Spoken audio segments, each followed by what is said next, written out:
Too many things to remember, Garimaji. I live I for was about to remind you for recording, but then I thought maybe you have other systems working in the background.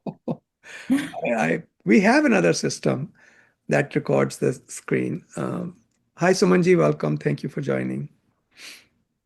Rajiv, would you like me to repeat the question? नहीं इतना Okay. बुढ़ा नहीं हुआ यार नहीं धक्का से लगता हूँ इतना हूँ नहीं अभी Suman ji you got this I did. Hello. Yes. धन्यवाद अपने दर्शन के thank you All right. Thanks. for those of you who have not yet met Sumanji is my oldest colleague. We started working together and we've been friends for 31 years. 31 years. Yeah, she joined me when she was 3 years old, right, Sumanji? Thank you. I like that. Yeah, I do. I know you do. So, Garimaji's question was this. I have an O1 going on, and the notice, where did Garima go? I'm right here. I Oh. think it accidentally lowered my hand. No, I think what happened was the view changed. Oh. Sumanji, you got this now? I did. Yes. Okay, एक second. Let me try one more time. इसका ना streaming का problem हो रहा है सुमन. Just trying to एक बार फिर से ट्राई कर लेता हूँ नहीं होता तो ना से कोई इतनी शक्ल मेरी इंपॉर्टेंट नहीं so going back to what does that mean समझ जी एनी कमेंट्स ऑन दैट हर notification from the USC has changed to we have sent you a notice explaining our action. So that sounds like an RFE, doesn't it? Yes, or NOIR or something like that. NOID. NOID actually in her case. अभी तो approve नहीं होना इनका one is pending. So first of all, I think it's not an approval. Okay, we know that. Now the tricky question is, she's already on OPT. So she says, if I withdraw my O1, are there any consequences to my OPT or are there any consequences going further in future? Garima ji, I summarized it correctly? Hanji. Okay. So the answer to all your doubts is, nah, I don't think there's a problem. Because until the O1 is approved, you are still maintaining your F1 and your F1 OPT. If the O1 is denied, you still have your OPT. It's not going anywhere, right? With me so far? Okay. Yeah. So that means really you don't have to do anything. Why withdraw? Take a chance. Let's see what happens. If there is an RFE, respond to the RFE. And if it is denied, we are okay. You still have your OPT going. And if it is approved, then you have your O1 going. Okay. Thank you so much, Rajiv. You're welcome. Best of luck. Thank you. All right, ji. Let's go back to फिर से मैं view change करने की कोशिश कर रहा हूँ. View sort gallery by entry time first and last. वो तो ठीक है. Okay. So next is Kumar. Kumar ji, go ahead. How can I help you? Thank you, Rajiv ji. I'm also Rajiv, so it's good to meet another Rajiv. It's a beautiful name, isn't it? Yeah. So I have a little bit question in terms of. So I'm working with a company for 15 years, and I'm in Europe and in advanced stage of transferring to US. So the discussion is going on, and it's like maybe 1 or 2 steps behind to the final decision, but it's going pretty well. The problem is that my wife has got a admit, and I have also got a admit because in a master's program in US, and my wife has to attend it. She's a primary. I applied just. If nothing works out, I go also with her as a student. And the problem is the classes start in end of August. So next week we have to be there. And this discussion at the company is still ongoing. So now my question is, can I go and start the classes? Say I got the visa, F1 visa, and my wife has also got this F1 visa. So can I join the program and leave the program once my transfer visa gets effected, which might take 1 or 2 more months? I'm asking this because you never know in the companies, things work out, things doesn't work out. If it doesn't work out, then I will lose also the spot in the master's program and my wife will be all alone. So is it safe to take my F1 visa and enter in the master's program now with my wife? She's also a student.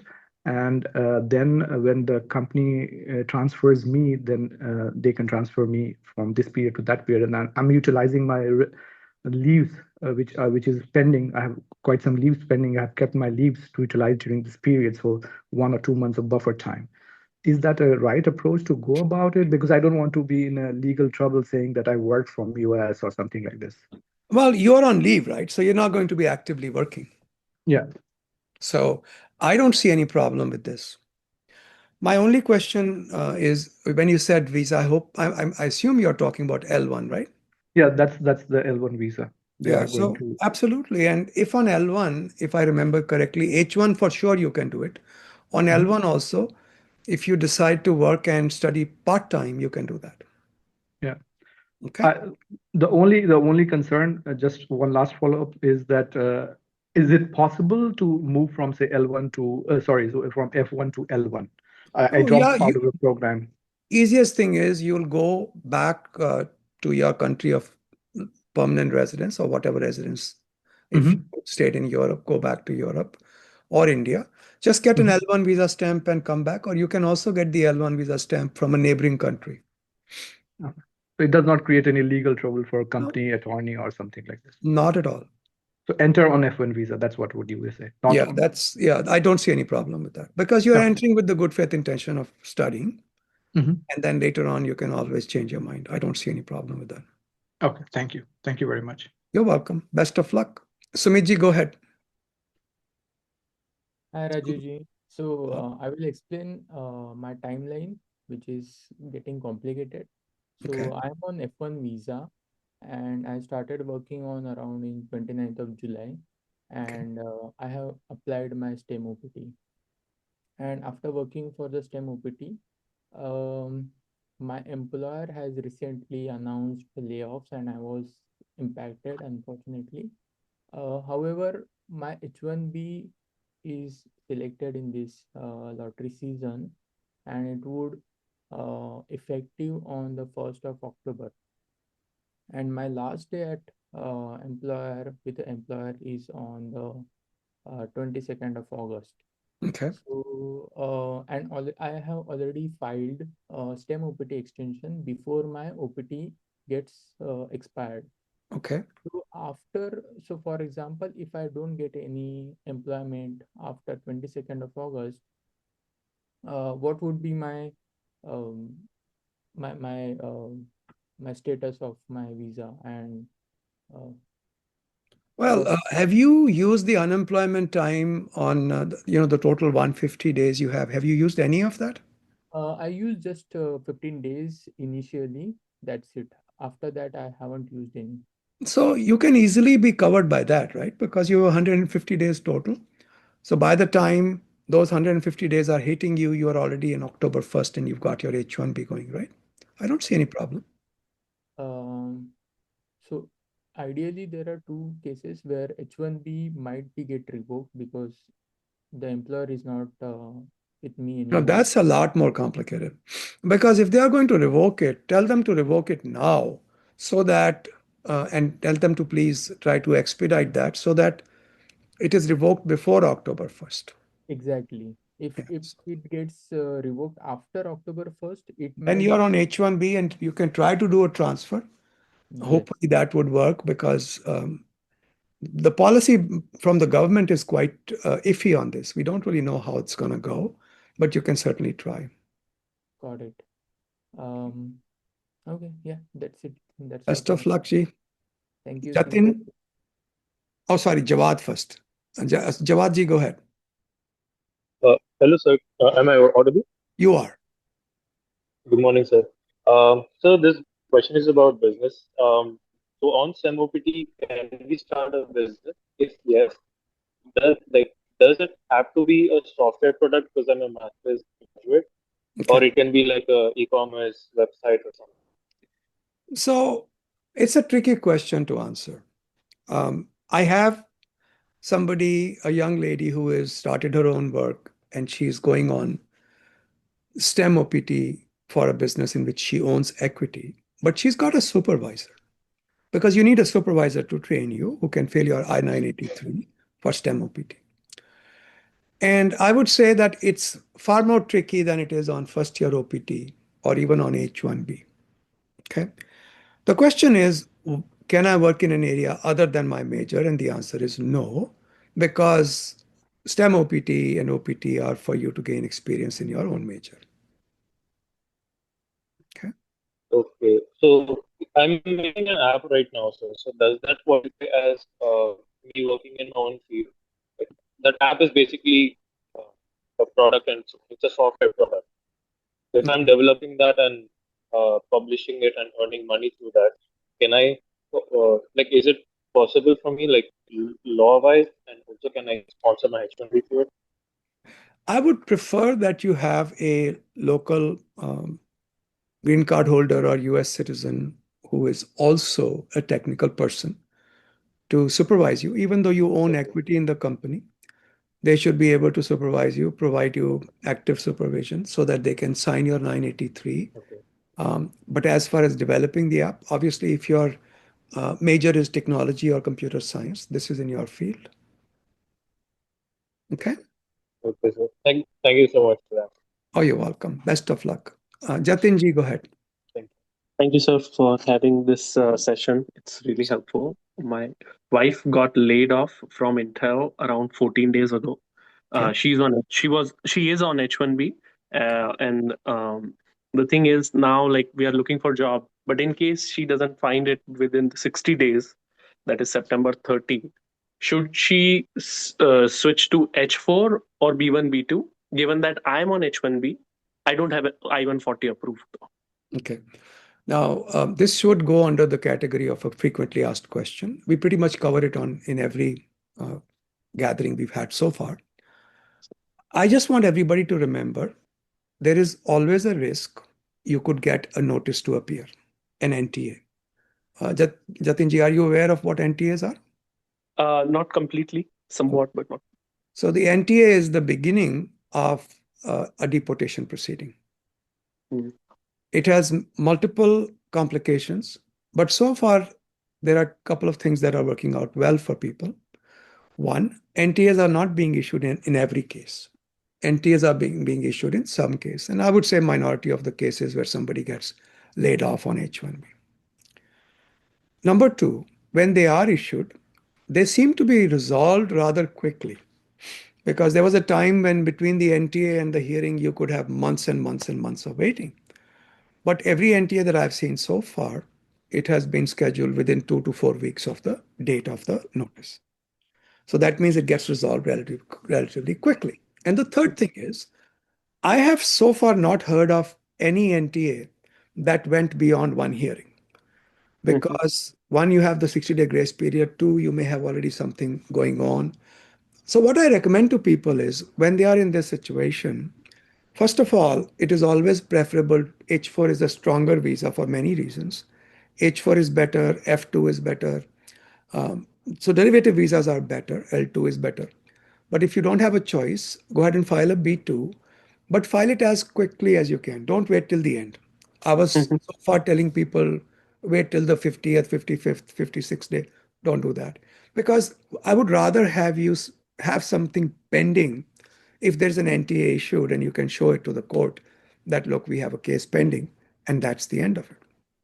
Okay. Oh, So I'm not very keen on the idea of waiting. Now, the last thing I want you to remember is there is something called the last action rule. And what is the last action rule? The last action rule says whatever is approved last is your status, which means if she's applying for an H1B transfer, she should coordinate with her lawyers and withdraw the pending B1, B2 at the right time. Mhm. Okay? Mhm. Or pending H4 in her case. Mhm. Make Makes sense? sense. Yeah. So basically, NTA is a some probability, but that's a side thing. We should think about applying for H4 because that's preferable as Yes. soon as we can. And then as soon as she gets the job, we'll withdraw it. That is a good executive summary of what we talked about.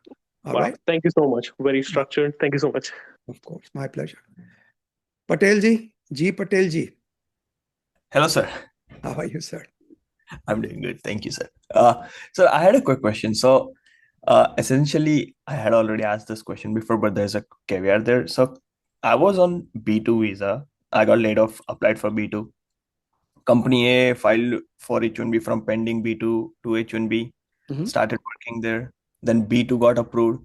During that period of time, B and C company had also filed for my H1B from pending B2 to H1B. So company B H1B got approved, C got approved. So assuming last action rule, I'm currently on H1B status. As company B H1B got approved as change of status. However, I'm not going to join company B or C, so do not have any pay stubs or anything like that. Okay. Company A is going to transfer back my H1B. They are in the process of submitting LCA. The only question I have is, as wage level got changed, earlier I was falling into level 2. My salary and everything is same, but now I fall into wage level 1. So is that an issue? Yeah, it can be an issue. Because see, first of all, remember, wages are redone every July. Correct. 99.9% of the times they go up, they don't go down. Correct. Okay. So here is the problem I have. Entry level are those workers who are still learning. They're still just out of school. So you can think of them as freshers, somebody who's just joining a job after finishing school. Okay. Correct. 1 second, let me, Sumanji, let's keep this going for 4 more minutes.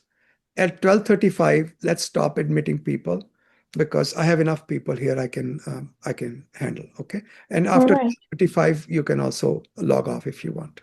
Okay, thank you. All right. Thank you. So when we are saying that somebody is at level 1, we are saying that basically they don't know the job. Okay. There can be a problem because the government can often come back and say, this doesn't look like a level 1 job.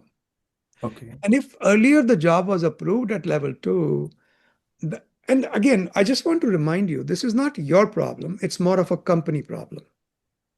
They could have an issue. Okay. So because the company is having an issue and you could indirectly be affected by that. But when you go from level 2 to level 1 in an already approved level 2, I'm extremely uncomfortable with that.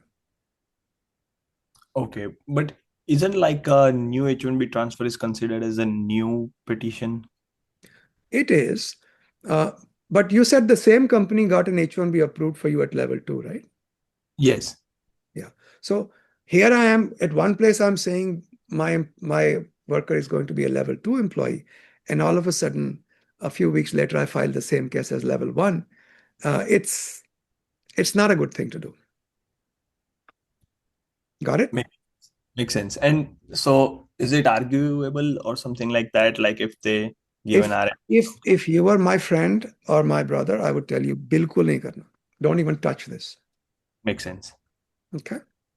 Perfect. Because you have so many options. Why do you want to get into something that could get you into trouble? Okay. Correct. Makes sense. Best of luck. Thank you. Kiranji, go ahead. Hi Rajiv ji. I was on my H1B. I got laid off in February, changed my status to B2. My B2 got approved and is valid until October 6th. And I just was thinking, like, what if I don't get a job by October 6th? What are my options? Could I choose day 1 CPT or B2 extension? And does an expired B2 trigger an NTA? So far, I have not seen expiring NTAs triggering any expiring B2s triggering any kind of NTAs. Going back to the frequently asked question we were discussing about what happens when you get laid off. One of the things I want to add is it appears that the trigger to the NTA is when the old employer revokes your H1B, and they're required by law to revoke it. They're not being mean to you. They're just required by law to revoke it. Okay. So that seems to be the trigger. But the same trigger doesn't seem to occur for B2. Could you go for F1 CPT? Yes. Again, another frequently asked question. CPTs are available. People do it. We do hundreds of CPT to H1B conversions. But when somebody is choosing a CPT, I always ask them to make sure they are at least in part doing it because the degree is going to help their career. Okay. Okay. So if you are ever questioned under penalty of perjury, you can in good faith say, yes, I want work authorization, but this degree is also helping my career. My first degree is in information technology, and this degree is in robotics. I'm learning a subset of the skills that I already have, something like that. Okay. Okay. Yeah.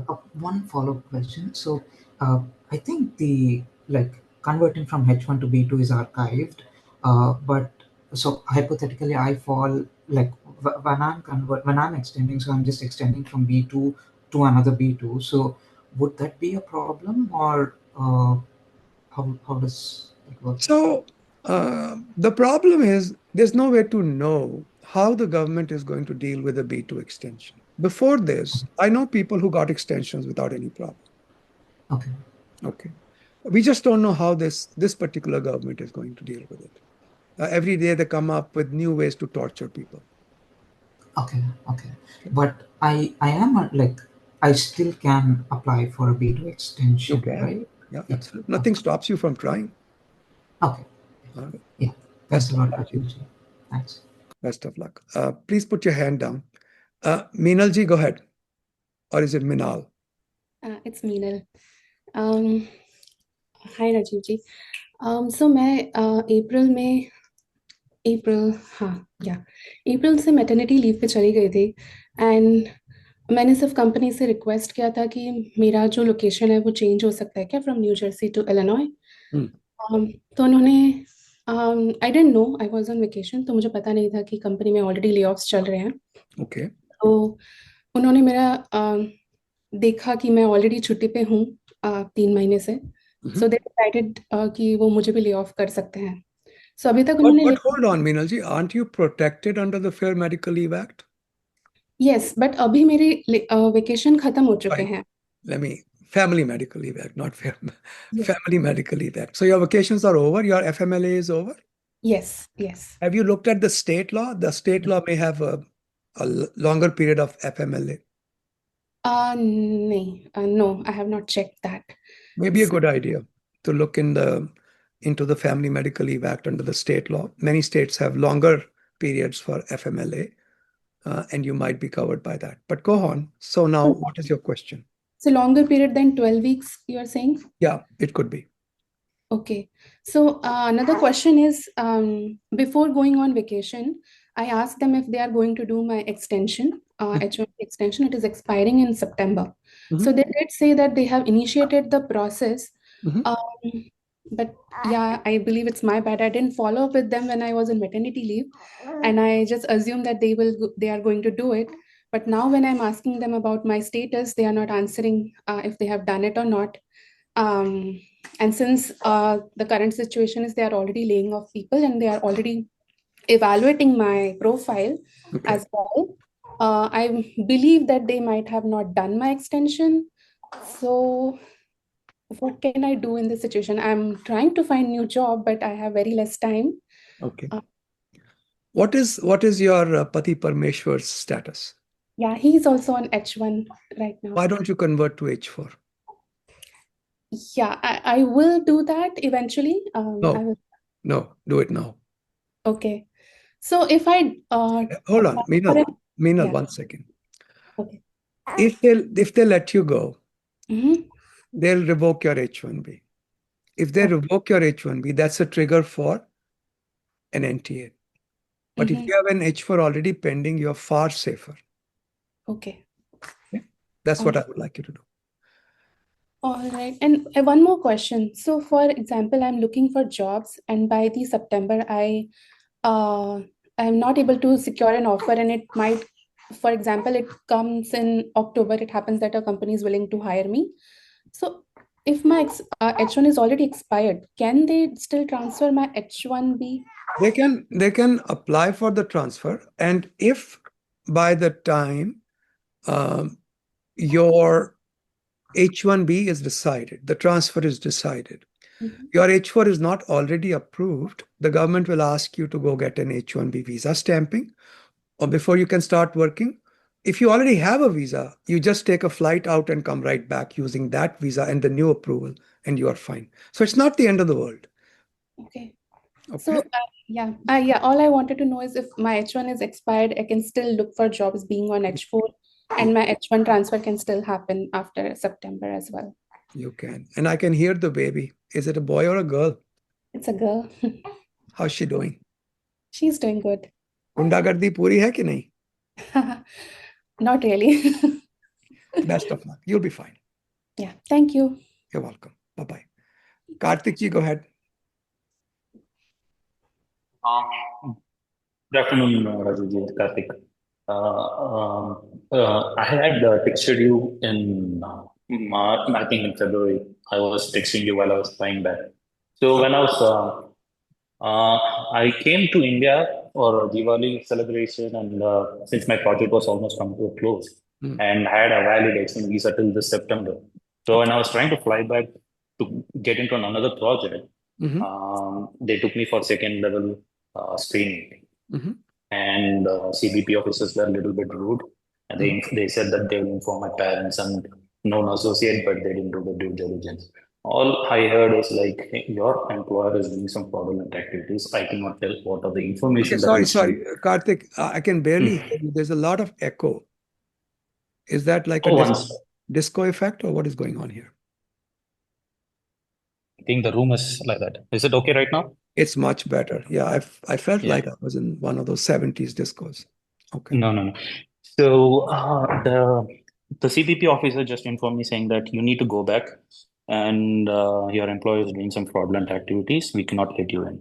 Okay. And they didn't give me exactly. Karthik ji, couple of quick questions for you. How long were you outside the US? I came in October 27th, and I was flying back in Feb 20th. So I was on a vacation. October of last year, of course, right? Yeah, last. Okay. October. And you were trying to come back in February. I was supposed to come back in January 30th, but it got pushed till February because like my brother was ill, and I had to take care of him. So that was the situation. And I have written a blog entry on immigration.com, our website. The most recent entry talks about H1B employees working from outside the US. And how I think government is completely mistaken and they are wrong, and this is perfectly legitimate. The difference between that situation and yours is this. You were not actually working for the employer, right? You were off. Yeah, I was on vacation. I said that I'm going on a vacation due to family emergency, and I had all the emails and everything as such. I said that I'll get back by January 30th. There are US Department of Labor rulings that have considered this arrangement to be suspect. When you're in between projects and the employer says, or you say, I'm going to go to India or my home country and come back when there's a second project available. That's an improper use of H1B. The proper way to do that is, if there is no job, you resign, they revoke your H1B, you go back, and then when they're ready for you to come back, they start another H1B for you. Okay. So in this case, CBP is correct, although I'm 100% sure they don't really know that they are correct. Okay. Because this is a bit of an in-depth issue. It's not something that a frontline officer would normally know. Okay. So what should you do? Just start a new H1B. Just resign, let them work, and just start a new H1B. Yeah. For that, go ahead. They did. See, I had two passports. The visa was on my old passport, and I had a new passport. In that new passport, they made an entry, but they just written the date, but they didn't mention the date that it was removed or detained. And I was not able to figure out what it was because the rubber stamp they did, they put it in a Ziploc cover, which smudged the actual stamping. I was not able to recover what it is. Is there And like anywhere which says cancelled WOP without prejudice, something like that? they just hit a cancelled on my visa page. Yeah, so that's not And difficult. So what I told you holds true. Go ahead and tell your employer to apply for another H1B and try to come back using that. Better still, just change your employers. yeah, that's what they said. He just said that your employer is committing some fraudulent activities. Yeah. The No, following week, I don't know if they have any other information, but this is definitely a Department of Labor policy violation. okay. So, and when I'm applying for a new employer, and when we enter DS 160, there is a statement, there is a question Yeah, saying, has your have you visa ever ever been cancelled? The answer is yes. Yes. So would there be a box that I need to do an explanation, or would that information be already passed to the immigration officer when I'm coming for a new visa? Yeah, there will be a box there for you to give an explanation. And if there isn't, find any place where you can refer back to the box and enter your explanation. That whatever the CBP officer said, like Yep. go find a new employer and come back. Yep. Got it. And right now, I'm going to have the to previous- move on. I'm going to have to move on. Okay. Best of luck. Okay. HS, go ahead, please. Hello, Rajiv. Good afternoon. I'm Harsh. Can you hear me? I can. Harsh, go ahead. So July 2nd was my last working day with my previous employer. Okay. And I'm currently on my H1B grace period. It is about 42nd or 43rd day. Okay. Last Friday, which is August 8th, the new employer filed an application for H1B transfer on my behalf. Okay, 1 second, Harshi.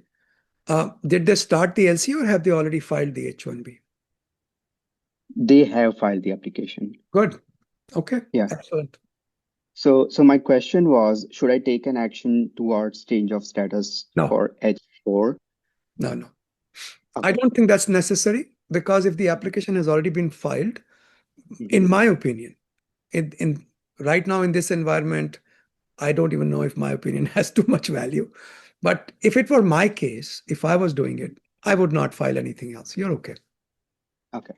And I have a follow-up question. So I have checked my case status of the existing H1B on USCIS website, and it is not revoked yet by the previous employer. So is there any risk of getting an NTA? Because I have already the new H1B transfer application filed. Well, the NTAs can still come, but I think you have a very good defense against the NTA, that I already have another case pending. It was applied for and received by the government within the 60 days. So I think you should be okay. Okay. All right. Right. That's all. Thank you. Thank you, Rajiv. Best of luck. Sam, go ahead, please. Sam. Hello. Rajiv, good morning. Good afternoon. Yeah. Yeah, good afternoon. Yeah, I have two questions. My question is in twofold. It's really about my wife. She's currently on H1B. I am currently on H1B2 with approved I-140. Okay. So I'm planning on switching H1B to H4 EAD so that she has a little bit more flexibility to work, because we just have a kid. I would like to change the times and requirements. Also, the first fold of the question is, our H1B are actually in two. She has one H1B with a PRN job that she's currently working like once in 2 weeks, less than, well, it's actually a very minimum hour per month. So the first question would be that, so now she has a concurrent H1B for the other job that is working almost like a full-time. So the first question is there a minimum requirement of working hour per month for the first H1B in order to stay within the H1B rule? Okay. So that would be. So Sam, 1 second. The H1B work period or hours are based upon the LCA and the paperwork you filed. Okay. So if the paperwork says I'm going to work 40 hours each week, you can't reduce that. Okay. Okay. But if the paperwork says 5 to 40 hours each week, you have to work at least 5 hours. Okay. If the paperwork says 10 hours each week, you have to work at least 10 hours. Okay. But there is no minimum anywhere in the regulations. Okay. All right. Thank you so much. The second part, which is the switching from H4 to H1B to H4. What would you advise how to go about that? Can I just go ahead and file it by myself, or in order to stay within status, or do I need to go through an immigration attorney, probably the one that of the company she's working with at the moment? Well, I think it's a straightforward application, but depends upon your comfort level. If you feel more comfortable having somebody else handle it, you can shop around. This is a simple application. Okay. All right. Thank you so much. You're welcome. Best of luck. Yeah, thank you. Rupali. Hi, Rajiv sir. Good afternoon. Good afternoon. So I need your advice regarding my US F1 visa situation. So here's the background. So I have been admitted to University of Texas at Dallas for fall 2025, but my F1 was recently refused under Section 214B. The interview was brief, and I believe the officer may have interpreted my answer as indicating that joining my husband was my primary reason for travel rather than pursuing my studies.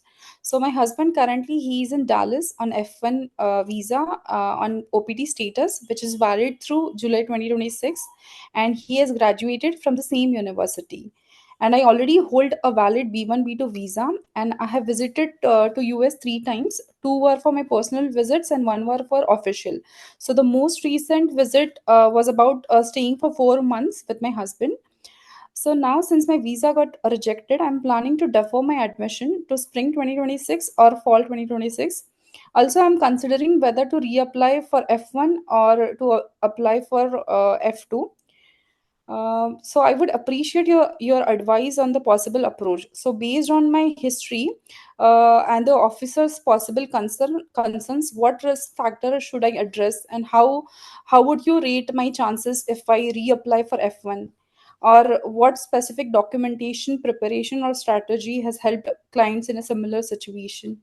Yeah, I don't think I can give you any useful advice. Because 214B denial simply says, we don't think you are going to come back. Okay. And F2 has the same problem. Repeat F1 has the same problem. Are you going to be able to do it? I don't know the answer to that question. Very few people are able to overcome 214B the second time around. I can't think of a single document you can carry that will make it easier. It's all a toss of a coin. Who knows which way it's going to go. Okay.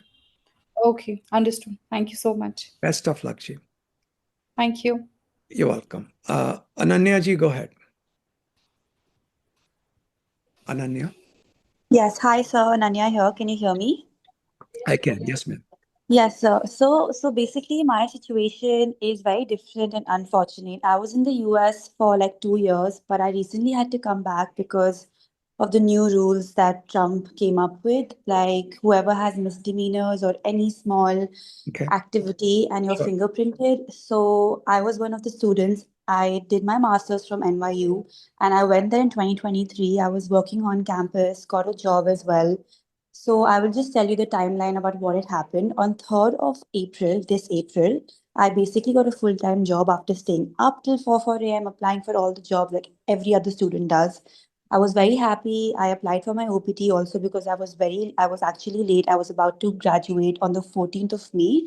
So once I got the full-time job, I decided let me just apply for my OPT. I applied for my OPT on the 4th of April.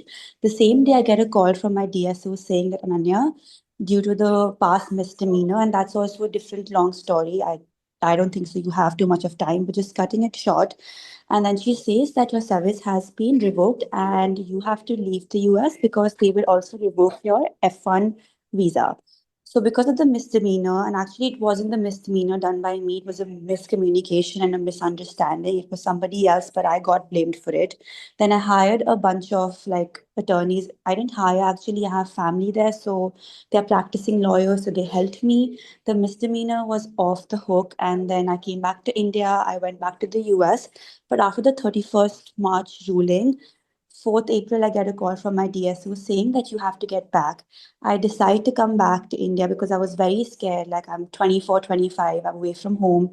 So I Me was scared too. of We're about actually. the same age. Great. What? I said me too. We are about the same age. Yes, sir. So I so the thing is, and then I was very scared to actually get out of the house because they were deporting a lot of people, and I had friends also from Cornell and Columbia, and there was a lot of scare happening at that point of time. So my friends and my family, and I'm an only child, so they told me that Ananya, it's very risky, just come back. So I come back. Within 10 days, I get a call from my lawyer and my DSO saying, Ananya, you can come back to the US because your service has been reinstated. I apply again for the F1 visa and I stay in Delhi, so I did not get any slot. I went to Hyderabad, then I went to Chennai. I do my appointment, and the consular understands my process. She understands where I'm coming from. I said, ma'am, please, I worked really hard. You really need to give me a chance. Ananya ji, let me cut this short for you. Bottom Yes. line, was your visa denied? Yes, sir, it was. That's And all I sir, need to hear. Hold on, hold on, it wasn't hold on. it wasn't denied. Sorry, sir. It wasn't denied on the spot. It was basically for 221G. It took them 1 month. And during that time, the consulate was asking me non-stop for all additional documents. Okay. But it took them 1 month to reject. Okay. Now, when they rejected it, did they give you a reason for the rejection? Yes, sir. And it was a 214B, and it just said that I don't have strong ties to the country. Ananya, 1 second. I don't need a whole lot of information. Let me make it. I know exactly what's going on. Okay. So if they are giving you a 212A, that's a different problem. That means your underlying conviction was a big issue. When you give you a 214B, what it tells me is you can always come back on an H1B. But will you ever be able to come back on a F1? I doubt that very much. Will you be able to come on a B1, B2? I doubt that very much. Work visa is the only option so far that I can see for you. Okay. Okay, sir. So basically, just a follow-up question. I know that your answer won't change. Is it possible that I can apply again and try my luck for an F1 or maybe B1, B2 because my mom and everybody keeps on going to the US and they have work there? So is it possible I can connect myself to the company because she's supplying her bags to the NY Fashion Week? So Ma'am, maybe hold on. Back up. if I can show them. Short Yes. answer, I don't think so. A long answer, if you wanted to try, nobody can stop you, and I don't think it's a problem. As long as you don't misrepresent anything, you can try again. All right? So the only thing that you think is that Ananya should take the route of H1B, F1, and B1, B2 is unlikely, correct? F1, B1, B2 are all unlikely. H1, L1 are good options. Okay, sir. Thank you. Right? Best of luck. Thank you, Akshay ji, sir. go ahead, please. Hello, good morning, Rajiv. I applied for H1 extension in first week of June, and it was not in the premium category. And currently, my H1 is about to expire in September 30. But I also think our company is getting lean, and I might be impacted. I'm not yet impacted, but and I also checked the H1 extension duration is for like 7 months or something. The status. So would it be better to file for a premium right now? I can try to convince them if so. If not, then would it be okay to be working after September 30? Yeah, when you file for an extension, at the very least, you've got 240 days to continue working. Okay. Okay. You can have more days if it is an amendment. Okay. So definitely you have at least 240 days grace period to continue working while the case is pending. But at this with the same employer. With the same employer. And if I have to move to a new job role before September 30 or after? That's a lot trickier because if your old H1 has expired, the new one is still pending. You would probably be asked to go get a visa stamp before you can start working. So I am interviewing and I am about to accept and like get an offer maybe next week. So they cannot file for my H1 transfer? They can file. You just can't be converted within the United States. Probably. Unless the extension is already approved when they decide your transfer. When you're, I have talked about this many times. When your old H1B has expired, you are not here in status, you are here in authorized period of stay. Just take it from me. It is possible. Worst case scenario, you have to go for a visa stamping. Okay? Before I start working in the new role. Start working. Correct. Okay. Best of luck. Thank you. You're welcome. NS, go ahead, please. Hello, Rajiv. So I was on H1B visa and I was impacted by layoff, and I changed my status to B2 change of status. Okay. And while I was on H1, I was pursuing an online MBA degree. Okay. So when I changed my status to B2, can I continue my online MBA degree or have to stop that? The degree that you were doing was not, of course, a full-time course, right? No, it was a full-time MBA, like online, but online. I doubt that you can continue on. I don't know off the top of my head, but I doubt that you can continue a full-time degree on a B2. I'm not even sure you can do 1 or 2 courses. Do this. Go to, trying to think of the best source.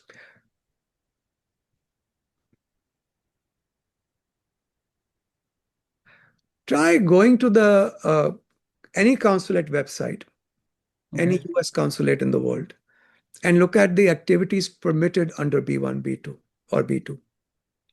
I don't think you can take degree courses under B2. Okay. And my follow-up question is that, for example, can I take a break for 1 semester? And if I find another job, Yeah, I don't see why not. Because you're on B2, right? Yeah, I filed for my B2. B2 is not approved yet. I filed for my B2 application. Okay.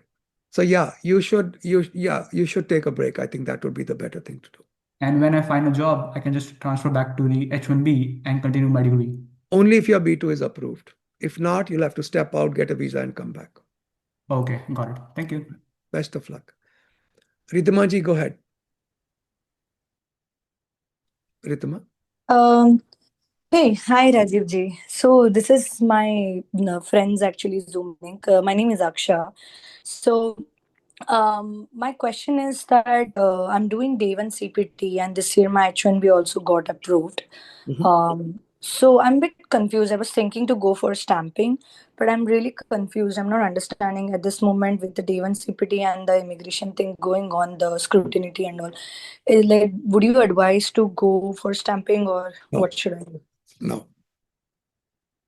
I don't think it's Okay. Like what could be the, like, I mean, can I just know the basic answer? Why would you say no? Like, will it be a problem because of the day one CPT or ancient? Exactly. Oh. They don't like CPTs. I don't know of anybody who's gotten approval. I know multiple people who've got denials of F1 visa. Oh, okay. Got it. So, okay, because I'm still pursuing. It's not something that I have dropped it off. I'm doing day one CPT on PhD in IT. So, and my H1B got approved in January. What would you like me to say? I told you that F1 visa. Got it. Okay, no problem. Thank you. I just wanted to know that only. Yeah, that's fine. Yeah. Thank you. Best of luck. Pratiksha ji, go ahead, please. Hello, Rajiv. This is Pratiksha. So I'm on H1B and my employer has filed prevailing wages to DOL under EB3. That was concerning for me because I've already done my master's. They usually do it under EB2. So it's a company policy. For my level of employment, they do it under EB3. Do you think it's going to take a longer time? Well, I don't know if it's going to take a longer time because the movement of the categories is difficult to predict. Historically, at least for the last few years, EB3s have been going faster than EB2. So I don't know what future holds, Pratiksha ji. They also told me one more thing, that because I'm a virtual employee, it could be a problem. So they asked me to move before the recruitment process starts after the PWD. That I disagree because that depends on how they have drafted or they intend to draft the PERM application. I don't think that's a deal breaker, but that's between your company and you. Remember one thing, Pratiksha ji. Let's say you get an EB3 approved. Then you get an I-140 approved. Yep. The moment your I-140 is approved, you get your priority date and that's yours to keep. Yeah. Let's say a year later, you start another green card with this company or another company under EB2. You can actually transfer the priority date from the EB3 to EB2. So Something in hand is better than nothing. Go ahead and get the EB3 done. Nothing. Okay. Okay. Okay. Thank you. You're welcome. Best of luck. Vishalji, go ahead. Yep. Thank you, sir. So my wife was laid off 2 months before, and her last employment day is next week, 22nd of August. Today we basically filed her H4. I just got an email from my company's attorney that they have filed her H4 change Good. of status. Good. Given this, if we do not receive any receipt notice before 22nd of August, which is her last day, is there any risk? That's first question. I'll quickly ask the follow-up too. Second is, can we ask her current employer for revocation? Delaying the revocation? If so, what would be a compelling reason? We have a 1-year-old baby. Can we use that or something else? Well, And third is, if hold on. yeah, Don't yeah. go that fast. Let's Okay. just take it one thing at a Sure. time. Sure. Number one, is there a risk of NTA? There's always a risk of NTA. Even I have a client going to NTA immigration court on the 18th, which is Monday, I think. Her B2 is already approved and she's still got an NTA. Okay. She has a B2 is already approved. So who knows who's getting NTAs and who's not, number one. Can you talk to your company? I don't know how you would talk to your company. That's a interpersonal matter rather than a legal matter. Okay. I would certainly tell them, look, I have a baby, and if you can delay. If I were the corporate lawyer, I would never let them delay.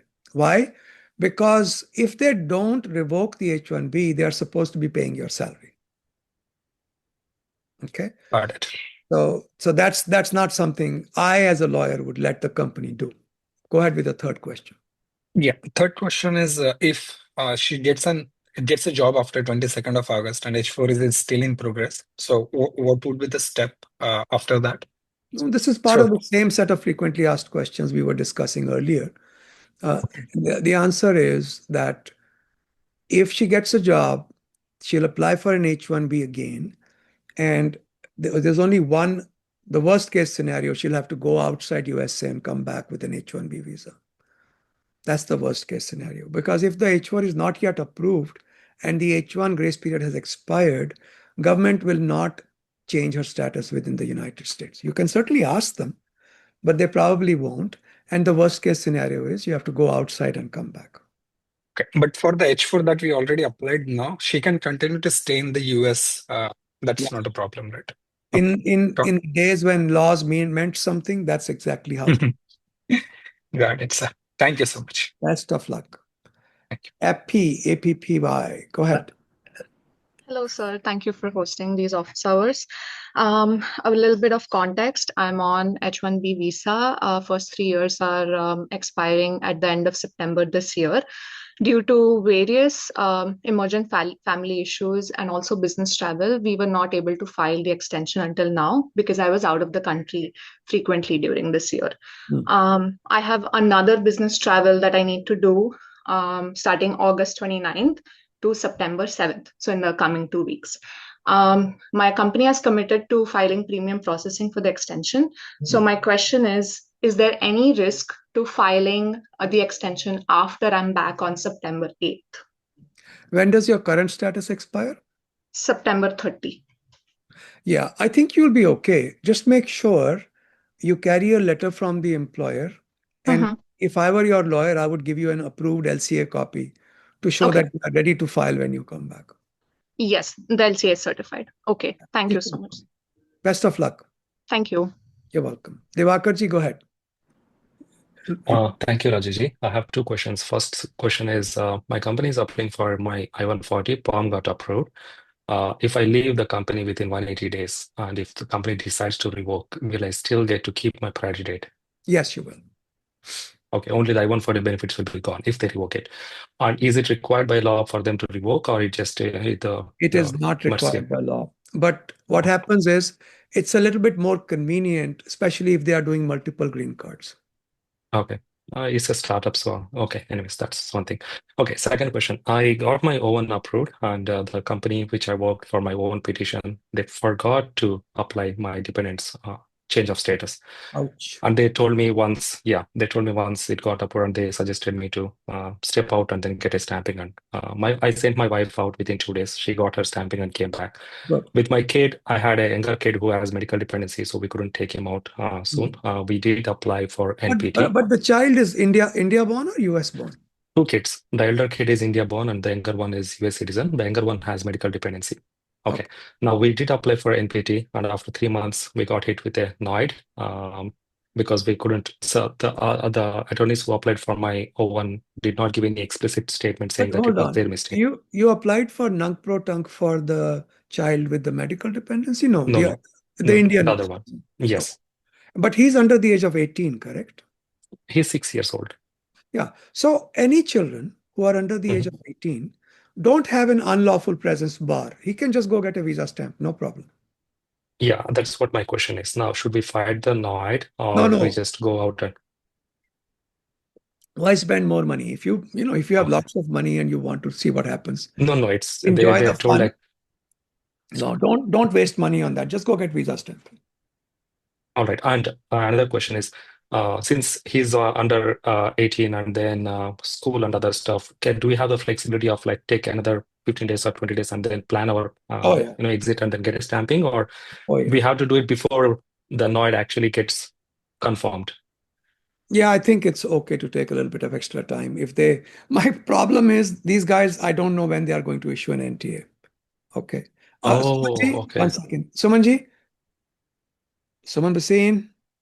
I'm here, yes, sorry, on mute. Acha, can you let people, there are lots of people coming and going in the waiting room. Can you let them know that, guys, we'll see you next week? Yeah, I thought I put a message and that stays there for anybody who enters. Okay. All right. Yeah, because I see constantly people are coming. Okay, thanks. All right. So back to you, Diwakar ji. So you are going to go for, I'm sorry, is this the same Nunk Pro Tunk still going on? Yes. So September 10th is when I need to respond to the NOID with any additional evidences. My only concern is, September 10th, I would respond to the notice of intent to deny anyway. Respond to it. There's no harm in it. And frankly, I would argue equity more than anything else. That, look, it's not fair. There's just a child. And we have another child who's medically challenged. This is the least you can do. It's a very reasonable request to make. And this is a 6-year-old child. What do you want us to do? Yeah. Okay. Yeah. Try it. At least it buys you more time to leave the United. My question is mainly on that, like, time is of essence here. Should I exit before September 10th so that we are kind of abandoning the NPT, or like, can we just take a little more time? Abandoning, I don't care. If you have to abandon, you abandon. What I care about is whatever time you have in the US, you have something pending. Yes. Okay. All right. Okay. Thank you, sir. You're welcome. Siddiqui Saab, Rajiv ji, I have one quick short message. I'm SJ. I don't know if you missed me because my name shows up at first, but for some reason, SJ, you are way down. Let me just. Okay, sorry. If that's fine. Give me one second. Maybe it's just my view. You know what? No entry time. This is fine. But SJ, go ahead. If I missed you, my apologies. Okay. Go ahead. I'm not sure, but thank you everyone for allowing this. So I've been in the US on H1B and I have an approved I-140. My fiance lives in India and we were planning to get married. The problem is her brother came to the US last year on a student visa and his I-94 expired and he hasn't left. So can it affect my future wife's H4 visa or entry to the US? No. His real brother doesn't know? I don't think so. If it was something like a tourist visa or student visa, I would have my doubts. But H4, she's getting an H4, I think she'll be fine. She'll be fine. And so there's no chances of rejection or refusal? I can't think of any legal reason. She's not responsible for what her brother does. Okay. And can that be a problem for me because he's illegally here? If I say yes, will you refuse to marry her? I mean, at this point, I'm just kidding. No. I see you are even more remote than the sister. How are you responsible for her brother? Okay, and if she's here, there is a question generally which is asked in DS 160, right? Have you abetted anyone in illegally staying in this country or etc.? No, you haven't. What have you done? Of course No, not. even her sister can say no Of because course. What has she done? she talks to him, but that's the max, right? Talking. I mean, I'm not going to stop talking to my brother, even if he's in prison. So that will not qualify as abetting or helping sir. someone. No, sir. All right. Thank you. Best of luck. Thank you. Siddiqui Saab, go ahead. Naved? Can you hear me? I can. Perfect. Thank you so much for doing this. I have two quick questions. Mhm. First one, I am currently on F1 CPT. My H1 petition got approved yesterday, and so far I'm planning to visit India for my stamping by the end of the year. The question is, once it's stamped, let's say everything goes happy path, and I re-enter US, will I enter on H1B, or do I have to inform the authorities to superimpose my F1 with H1B? So if you get an F1 visa stamp on your passport and you're entering, I believe within 30 days of the start date of school, they should let you in on an F1. No, sorry if I didn't draft it correctly. My question was... I may have misheard you, so it may not be. No, you are good, sir. My H1B got selected for the first time. This time, my petition got approved. So it's starting on October 1st. That is correct. But you want to go on H1B. You don't want to go back to F1. Correct. I mean, I want to transfer to H1. Okay. So if you enter the United States, now let me verify one more fact. Before you left the US. No, I'm in US right now. Oh, you are in US. You haven't. Oh, yeah. Okay. No, not yet. I'm and your H1B is already approved. That is correct, sir. With a change of status effective October 1st. That is correct. Okay. So if you go now and return before October 1st, you'll be entering on F1 visa. Okay. And automatically, you'll get converted to H1B when you re-enter. Got it. And since the start date is October 1st, if I re-enter, let's say post-October. Let me rephrase that slightly. Go for it. When you re-enter on F1, on October 1st, you'll be automatically converted. Okay. But here is a variation. If you enter on October 1st, they'll turn you back. They'll say, go get an H1B visa stamp and come back. So make sure you enter before October 1st. There's no issue. Okay. And if I get my visa stamp and I'm entering US, let's say December, January next year, then it's totally fine. Then it's automatically H1B, right? You have to get a visa stamp. Correct. Yeah, that's what the thing was. Like, if I travel to India, get my visa stamp. But if you're entering that late, Navidji, you should have an explanation from the employer why they allowed you to stay out and they have a job open for you. So I'm on day one CPT. Yeah, but October to January. Oh, so you want to come back? So I will continue to work. Okay, let me paint the picture. I will continue to work. I am on day one CPT. But you'll work from India or from here? No, I'm working here in US right now. Okay. Then I'm planning to travel end of November to get my visa stamped. As soon as it gets stamped, I fly back, let's say mid-December or so. And I re-enter US on H1B and I continue my work. Right. Does that sound legitimate? Okay. I don't see any problem with that. Okay, so I don't have to necessarily inform anybody to superimpose my F1 with H1. Once it's approved and stamped, it happens automatically. It happens automatically. Okay, just another question. In a situation of a layoff, considering the fragile situation, I have an H1B petition which is approved, but not stamped, right? Currently, I am on F1 CPT. My F1 visa is valid till next year, July. What should be the best course of action to protect my approved H1? Very difficult to answer that question because the government is not very clear what they are doing. They have said, we don't expect, this is another frequently asked question. When does the H1B get activated? And activation seems to be important for you to step outside the lottery nonsense. Okay. They say an H1B becomes activated when you are admitted on H1B.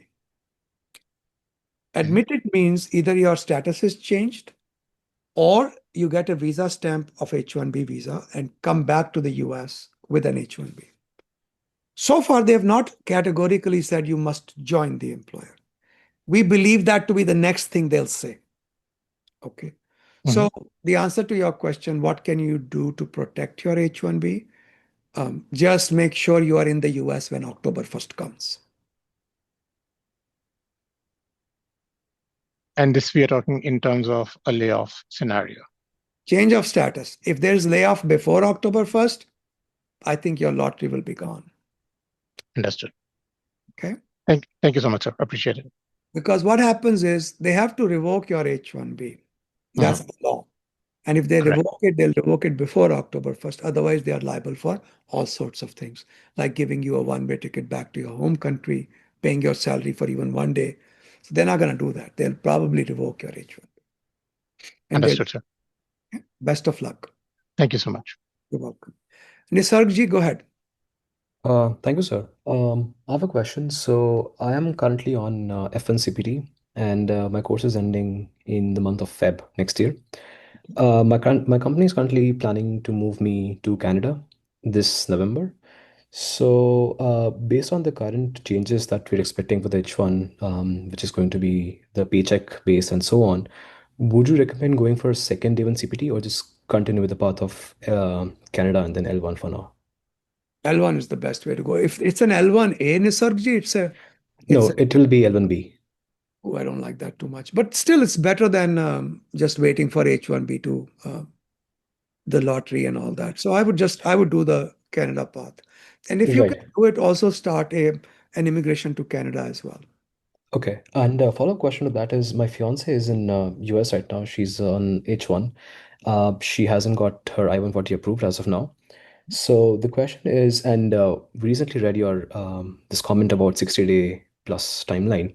So if I move to Canada and then file for my H4, at least through that I'll be able to travel to the US.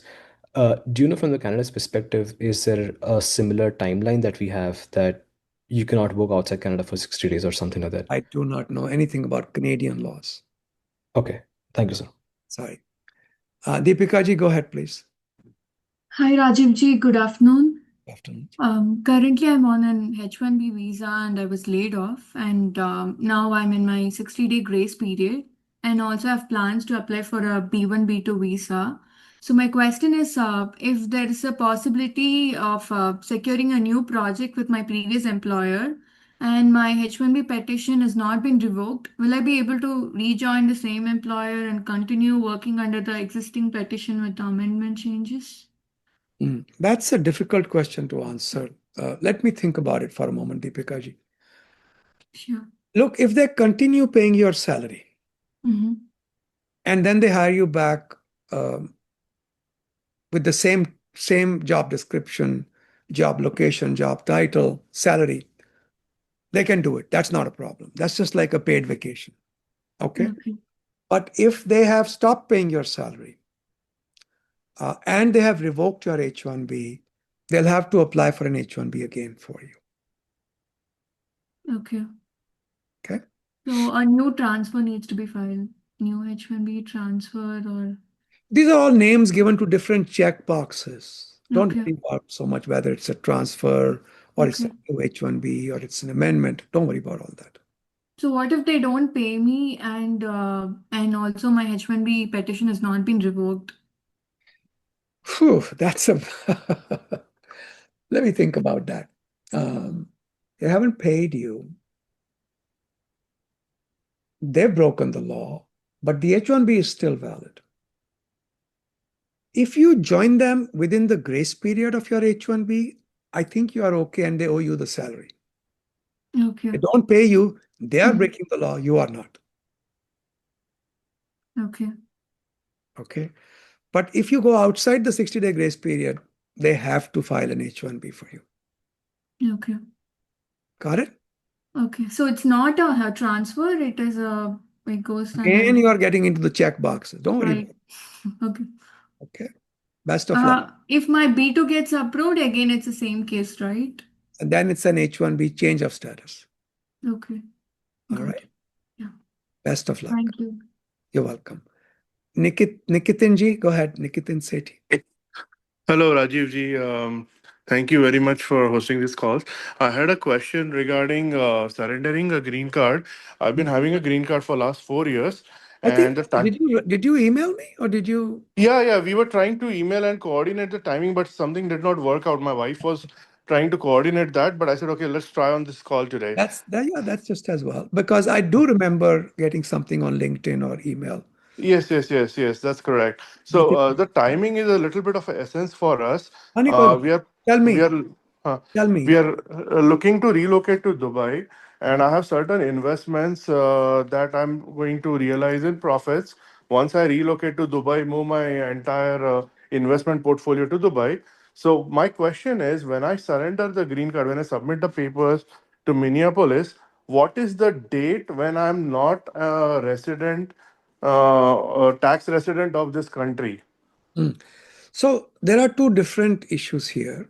One Okay. is when do you, maybe they are connected, but there are two different issues. One is when do I officially stop being a green card holder? And two, Yes. what are the tax consequences? So for Mm-hmm. tax consequences, you should talk with the CPA because there's a Mm-hmm. physical presence test also. Mm-hmm. There's a physical presence test and then there is the status test. Okay. Mm-hmm. Now, I have not specifically researched this issue, but Okay. my guess would be you stop being an immigrant when they accept the surrender. Okay. Which is when they acknowledge that they have accepted. Yeah, they Is should say something that, you're, again, I'm speaking okay. off the cuff from general knowledge. Okay. And law and general knowledge often don't meet each other very well. Another thing you can do, if that works for you, you can actually surrender at the consulate. Okay, I was researching on that and the CBP. Apparently, they are taking all applications in Minneapolis now. There's nothing that they are taking in consulate anymore. Really? That's why it's creating a problem. Otherwise, I would have gone to Dubai Council, like USCIS in Dubai, and just handed over the form 407 and my green card, Yeah. and I would be done right there and then. This is the first time I'm hearing about this because just a few months back, we had somebody surrender their um, green card in Mumbai. I'm not sure what's going on. Are you sure you've? Yeah, that's what my online research said. So okay, let me be fair with everyone. I'll book a call with you, No, so no, you no. can take the. Yeah, I'm not looking to make a couple $100 from you. I really don't care about that. I can certainly, in those 15 minutes, I can try to look up and see what is going on right now. But Mhm. I'm just curious. You have researched this. You know that this is for sure. That's the way it is. Yeah, I mean, my information, my research is all online on Google, and that's why we chose we'll speak to you so we Yeah, get I some I actually, when I do any research, I tell Google to only look at .gov sources. .gov resource. Okay. Yeah, So that's what I actually asked Chat GPT as well, and they provided certain information. And they said all the applications are now going to Minneapolis. You cannot go to the consulate and surrender because I was essentially trying to even get a tourist visa in lieu of my green card, a 10-year multiple entry visa to US as a tourist. But looks like nothing like that is available anymore. give me 1 second. Okay.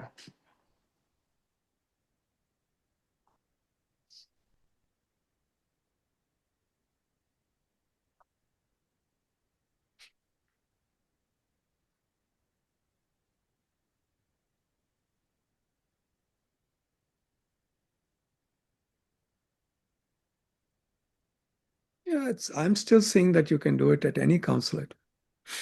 Oh, is it? Yeah, because hold on. There's an alert on the USCIS website.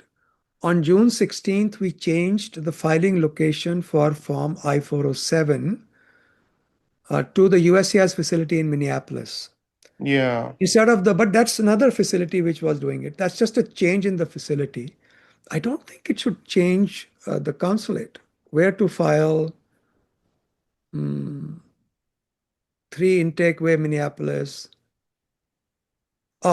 In very rare circumstances, a Yeah. USCIS international office or US embassy or US consulate without a USCIS International Field Office may allow you to submit a form I-407 in person if you need immediate proof that you have abandoned. The most common need for an expedited application is to apply for an ARG visa. You may also submit Form I-407 to a U.S. Customs and Border Protection Office at the U.S. Port of Entry. Okay, that's still open. Okay. Yeah, that's what what the alert says. It's not that they are not accepting at the consulates. It's that if they don't have a USCIS office attached to the consulate, they don't want to accept cases there. So, like Delhi consulate has it. Okay. So I I see. really don't know what they are thinking, but this is what they did June 15th or June 16th of this year.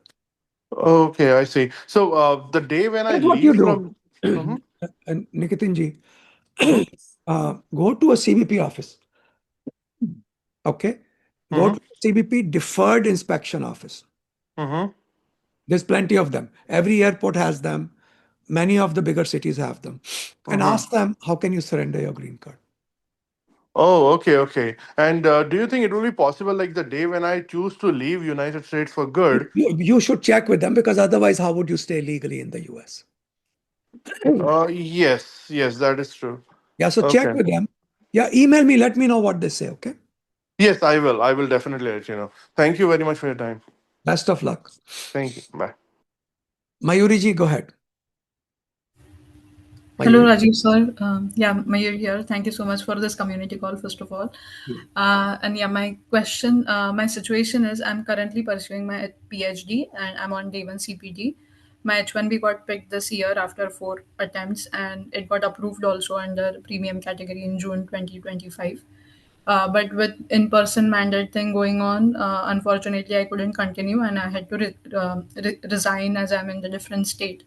So I understand for legal reasons, employer need to revoke the petition, but they are flexible and supportive. Like they ask me for the timing and they can wait until September 30th. So my question is, if I don't find a new employer by September 30th, and my current employer revokes my H1B on or before that day, will I lose my H1B cap number and do I have to go through the lottery again next year? Yeah.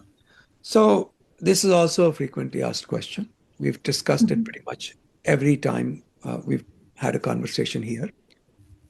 Okay, When but does my H1B lottery selection get safe? Okay. So in my order of preference, I'll note it again for everyone. In my order of preference, the best thing that can happen is October 1st comes, you got your change of status, you're in the United States, you work for the employer a few pay periods, then you transfer. Your H1B is safe.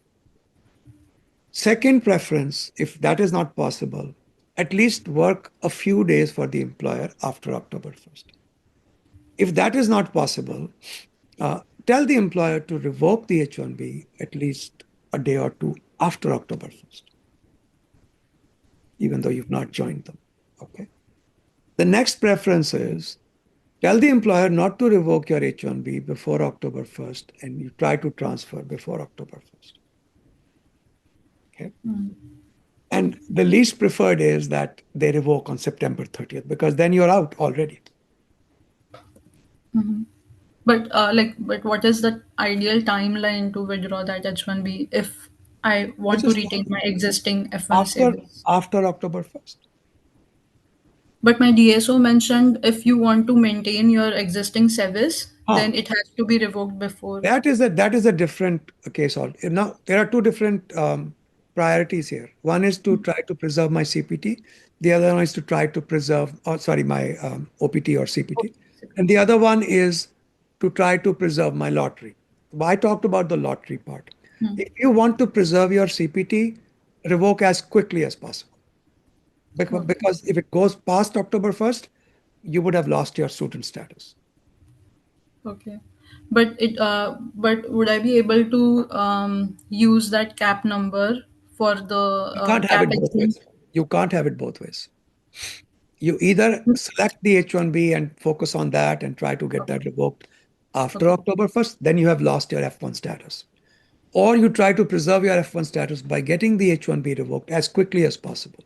You can't have both. They are mutually inconsistent. Okay. All right. Okay. Good to know. And last question. So if I continue on F1, would you recommend that I go to India in December or Oh something to God, renew no. my F1? If What? you don't have a visa stamp already, I Hmm. cannot. I don't think that's a good idea, Mayuri. Okay. All right. Okay. Yeah. Thank you so much for You're your welcome. time. Best Yeah. of luck. Thank you. Put down your hand, please. Hi, Sai Krishna ji. Go ahead. Sai Krishna. Hi Rajiv ji. This is for my friend question. His H1B got revoked on January 8th, 2025, and he applied a change of status of B2 of 28th April 2025. Oh, so several months later. Yeah, after 3 months, I can say, 3.5 months. So he's been accruing unlawful presence, probably, right? Yes, yes. The petition still pending with the USA. Yeah, but it was filed too late, right? Unless he can argue that he was getting paid for all that time. No, he's not getting paid. Yeah, no. He's accruing unlawful presence.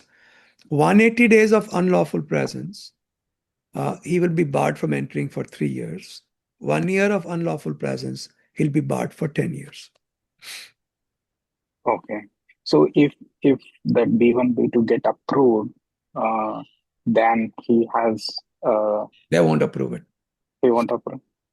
If somebody is asleep on the job, like Sumanji is she still here? Yes, she is. Sumanji, are you asleep? I heard that. Okay. If somebody is asleep on the job, they'll approve the B1, B2. Otherwise, that's not going to happen, sir. Okay. Because so that 180 day count from the that's an interesting question. So the countdown begins the day after his allowed grace period. Yeah, but does he have 60 days? So the way the grace period works is you have the time remaining on your I-94 or the grace period 60 days, whichever is less. So if you have only 32 days on your I-94, you don't get 60 days, you only get 32 days. Understood. Okay. So when does this unlawful The accumulation day start? after his grace period ends, whatever that grace period is. Okay. Okay. Okay. All the best, sir. Thank you.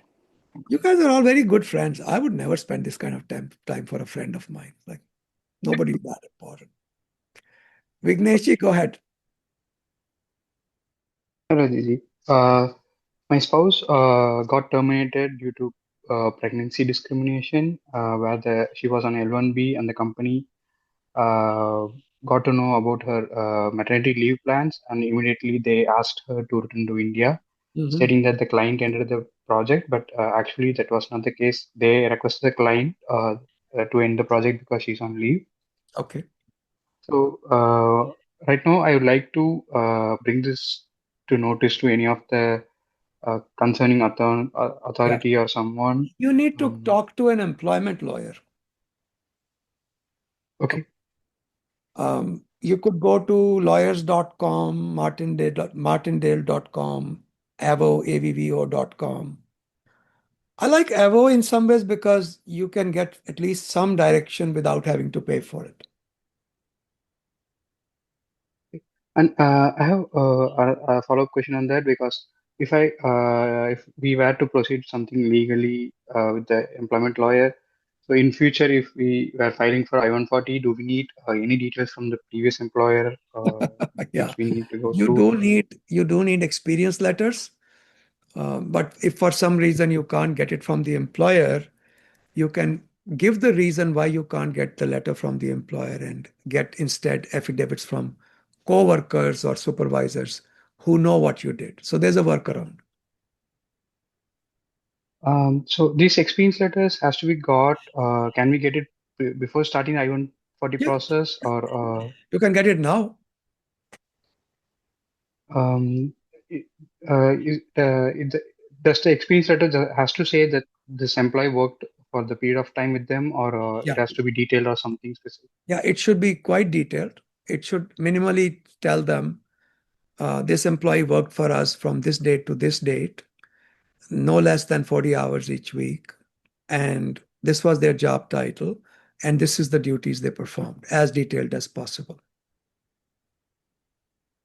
Okay. Best of luck. Thank you. You're welcome. Raviji, go ahead. Vignesh, you put your hand down. Hey, Rajiv, thank you so much. A couple of people already asked this question, Rajiv. Maybe HS and Kiran are the people who asked. So I was laid off on July 2nd. I'm still actively searching for a job. There's one particular employer who actually filed a LCA today. So this is my 42nd day. So he filed the LCA today. Okay. So the chances of getting LCA approved and H1 transfer will that happen within 60 days? That's by the end of this month, or Ravi, 1 second. Let me clarify something. If I think you've misunderstood it. So the rule is your H1B request must be received by the USCIS within 60 days. The rule is not that you must get an approval within 60 days. Okay, got it. Number one. Number two, if the government receives your H1B request within the 60-day grace period, you can actually start working on receipt. Yeah, I'm aware of that. But my tension is only one thing. Will I get the receipt number within the 60th day? Because 7 days is what they say the LCA takes, around 5 to 7 business days. Actually, it takes 7 calendar days. Yeah, that's typically how long it takes. Yeah. So if it is today, by 21st, they would be getting the LCA approved. And on 22nd, that's next Friday, if they file, so it takes around 7 to 10 business days is what they say to get the receipt Are number. they not filing premium? I did ask for the premium, but they haven't filed it yet. So I told I'll pay them. So receipts can take a long time to come. I can't really predict how long that's going to take. Okay. The reason they're not filing the premium is I'm yet to get an offer from the client end. I mean, we got the confirmation, but I haven't got a confirmation yet. So once I get that, can I change it to premium later in the state? You can premium pending cases. Yes, you can. Okay, that's first question. I won't take a long time. Next is just worst case scenarios. If I don't get an approval from the client end, B1 status, when can I change to B1? Within the 60 days, can I change my status to, sorry, not B1, B2. Can I change it to B2 status? Within the 60 days, you can apply. After that, you cannot. Okay. All right. All right, yeah. Best of luck. Thank you so much. You're welcome. Prashantji, go ahead, please. Hi, Rajiv. So the thing is, right now I'm an F1 CPT, F1 OPT, STEM OPT. My H1 is approved. Planning to go India on September 19th. Approval is starting from October 1st. And I would be going with my spouse for the stamping. So, and I am planning to return on December 7th. So from Sep 19th to December 7th. Is that advisable that, or is it better to have my interview date in November so I have less duration between my stamping date or issuance date and my re-entering date? Yes. Okay. So I should be getting somewhere in November end, right? Yes. Okay. That's better for you. Yeah. Yeah. And just keeping all the documents together, is there anything should I worry about? Because I won't be on the H1 status till I'm getting the issuance, right? The visa issuance. No, you won't be in H1 status until you land in the United States. Right, exactly. So I won't be having a questions regarding the H1B and what I was doing in that time in 2.5 months or whatever that time is, because it would be on the same OPD. And I have been going and coming for 2-3 months like this past few years. So no, they can ask questions. Yeah. I mean, it's my wedding, and that's why I need to go there for that much time. I think that's a good reason. Yeah. I think that's a good reason. I wouldn't worry about it. And you can let them know in India, weddings mean month and a half you're booked. Yeah. Sure. Okay. All right. Thank you. Best of luck. Please put your hand down, Prashantji. Thank you. Akshayji, go ahead. Hi Rajiv, sorry to bother you again. I had a quick question, follow-up. Given my H1 extension is approved in 2 weeks by end of August, Can I start working for a new employer in second week of September? My H1 is about to expire end of September. An extension is filed, but it's not premium. So if I switch to premium, get it approved by end of August, can I start working for the new Yes. employer? Yes. Yes, you can. Because if your previous H1B, which is in extension, gets approved, then you can change status. You can change employers and start working for the new employer as soon as it's receipted. So in that case, I would just have to do H1 transfer. Yes, exactly. And and the new employer would not have to file for an additional H1 for the next term. Or you still have to file an H1B with extension, even with the new employer. So the new employer will file an H1B transfer with extension. Okay. Okay. Perfect. Thank you so much. Appreciate it. You're welcome. Adarshji, go ahead. Hi, Rajiv ji. So I had a question. So for change of status from B2 to H1B, and if it is filed prior to the B2 end date, but it is still pending after the end date of B2, would the change of status be approved, or is it like left for discretion of the USCIS? So normally they will not approve an H1B unless the other status is approved. So if you are in between statuses, they won't approve your H1B. When they'll approve it, but you have to go outside and come back with a visa. Okay, even when the H1B change of status is applied prior to the end of B2, end date of the previous B2. Okay, hold on one second. Let me think about it. So what you're saying is, I've applied for my H1B change of employers during the 60 days period. So it is B2 to H1B transfer. Oh, you're doing a B2 to H1B transfer. H1B. So, but is it filed within the 60-day grace period? No, 60-day grace period is gone because you're already on B2.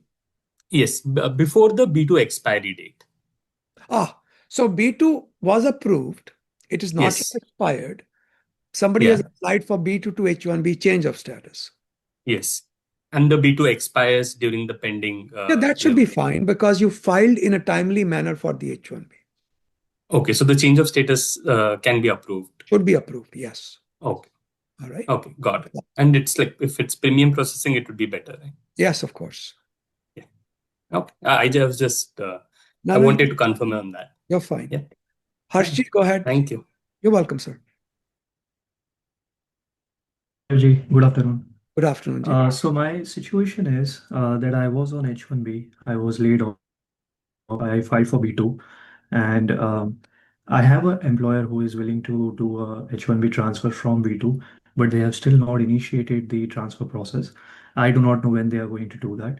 So my question is, when they do the transfer process, do they have to withdraw the B2 application by themselves? Do they have to do notice for B2 withdrawal during the same process, or do I have to do it once I receive the approval for H1B? So this is something you should time with your employer's lawyers. Okay. But the B2 is your application. You have to withdraw it yourself. So the timing you have to discuss with your lawyers. Okay. Okay, understood. And just one last question. Given the risk of NTA, I mean, I know the answer is probably there's no certain answer for that, but right. How risky is this? See, there's no scale. I can't tell you it's 3.9 kilograms. Okay, there's no scale for this risk. We don't have statistically significant data. If we were to go by just the data in my office, I would say, maybe less than 10% chance. That's the best I can tell you. Okay. Best of luck. Okay, understood. Okay. Thank you. You're welcome. Shruti ji, go ahead. Hi Rajiv ji. Thank you for doing this office as. So a quick thing, I know you have answered this a lot of times. On H1 laid off, my last tweet day is end of August. I've already applied for H4 on my spouse H1 this week. Okay. Should I still ask my employer to not revoke, and is it like valid? Like my question is it valid if I'm already applied for H1 and still like asking my employer to not revoke my H1? Well, hold on. So first of all, your employer will not do that. Okay. They should not do that. Okay. Okay. Because if I was their lawyer, I would never let them do that. Okay. They should revoke.